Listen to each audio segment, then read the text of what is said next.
প্রত্যেক রবিবারই আমরা সবাই চাই যেন বাড়িতে একটু গরম গরম ভাত আর তার সাথে খাসি বা পাঁঠার মাংস হোক, তাহলে কিন্তু দুপুরের খাওয়াটা বেশ একদম জমে যায়। তাই আজ রবিবার একদম অন্য একটা খাসির মাংসের রেসিপি নিয়ে তোমাদের সামনে চলে আসলাম।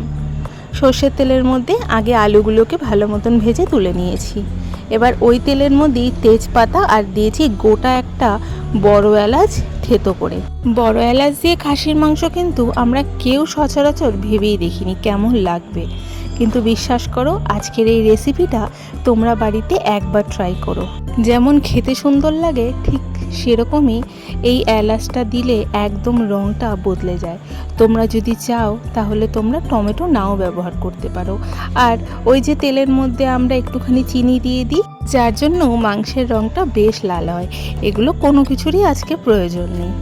পেঁয়াজটা ভালো মতন ভাজা হয়ে গেলে আমি একটা পেস্ট দিয়েছি, যেখানে ছিল পেঁয়াজ, আদা, রসুন আর লঙ্কা বাটা।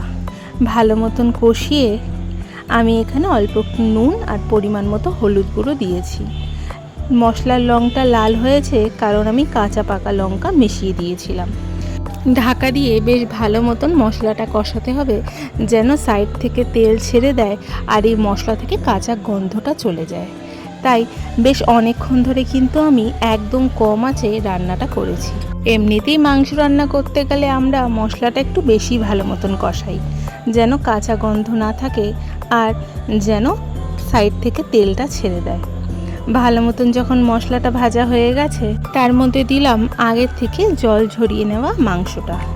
এবার সেই মাংসটা দিয়ে মশলার সাথে বেশ অনেকক্ষণ ধরে কষাতে হবে, যতক্ষণ না পর্যন্ত একটা সুন্দর গন্ধ বের হচ্ছে কষানোর। আর যখন কষাবে তখন ঠিক বড় এলাচের গন্ধটাও নাকে আসবে, দেখবে গন্ধটা কতটা সুন্দর লাগে। সমস্তটা ভালো মতন ঢাকা দিয়ে কম আঁচে কষাতে হবে।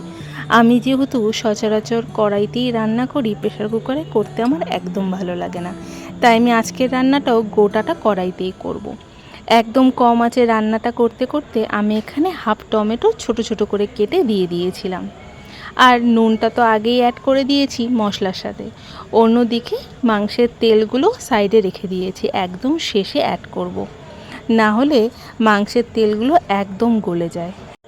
আমরা বেশ অনেক রকমেরই খাসির মাংস খেয়ে থাকি, কিন্তু আমার মনে হয় বাঙালিদের সবথেকে প্রিয় খাসির মাংস হলো পাতলা করে ঝোল আর না হয় কষা কষা মাংস। এই দুটোই খেতে আমরা ভীষণ ভালোবাসি।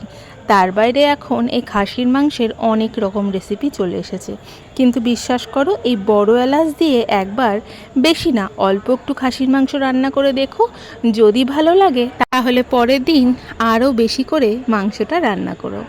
বেশ খানিকটা কষানো হয়ে গেছে, তখন দিয়ে দিলাম গরম জল। কষাতে কষাতেই মোটামুটি 60-70% সেদ্ধ হয়ে গেছে। গরম জলের সঙ্গে দিয়ে দিয়েছিলাম সেই চর্বিটা। এবার ভালো মতন ফুটে যখন গামাখা হলো, তখন ভাতের পাতে অল্প একটু স্যালাড দিয়ে গরম গরম পরিবেশন করেছিলাম কর্তামশাইকে। আজকের ভিডিওটা এতটুকুই।